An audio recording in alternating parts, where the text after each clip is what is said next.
Hi, I am Karen Cortell Reisman. I'm the president of Speak for Yourself. And my organization and my associates and I work with professionals and decision makers that want to speak for themselves with power and presence so they can grow their businesses and ultimately make more money. What we are always asked is how to get over nervousness. This short video will talk about how to do just that. Let me begin by saying you just can't get over the nervousness. It's part of the puzzle of speaking.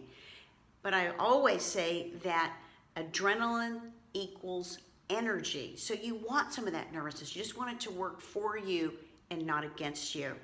So let's talk about things you can do ahead of time and the day of and during to get your butterflies that are in your stomach, get them to fly in formation and not go making you crazy. So let's talk about what you can do ahead of time. Number one on that list is to have a positive mental attitude. We do such a great job of the opposite. We can get so in our heads and go down that slippery slope of negativity, and that defies, it just irritates your whole persona, and you're going to lessen your gravitas. So I tell you, as I tell my clients, I work with, by the way, tons of CEOs. You would be very, very surprised to know how many people are in positions of huge power that have anxiety issues over this problem. And I tell them, think about a past positive speaking engagement that went well. And you might even have to go back all the way to grade school. But think about some time that you spoke and it went well. And that's what I want you to concentrate on. In fact, you can even write down when that was and what you did and how you said it and what you wore. So have a positive mental attitude. Number two on that list is have a mantra that works for you. Mine is something like, I know that I know, and I know you'll gain from listening to me. And I ask all my clients to come up with some great sentence that when you start going down that slippery slope, you can regroup and go, wait a minute, I've got this mantra, I'm gonna use it. It can be, I got this, I know this, they'll gain from this, I don't give a shit. Really, that was one of my clients. You know, you don't have to use that one. All right, the next thing on that list is to physically wear something you're crazy about.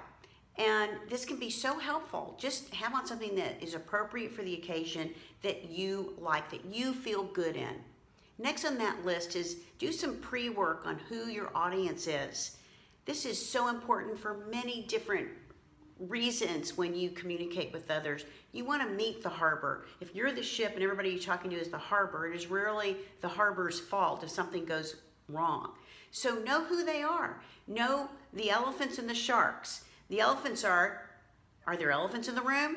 What are some taboo subjects that you need to really know about so you can stay clear of? And then as for the sharks, is there anybody going to bite your elbow? Where are your allies? Who are your allies? Will they be there? Who are some of the people that might disagree with you?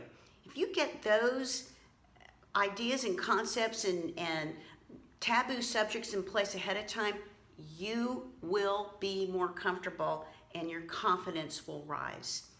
And finally, I want you to get to the room early. I want you to get there early on that day of. And before we get, one more thing before we get to the day of, I want you to practice and prepare.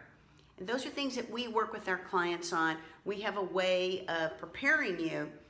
But to practice doesn't mean you have to give your presentation 25 times to the mirror. I like you to say it out loud to another human being.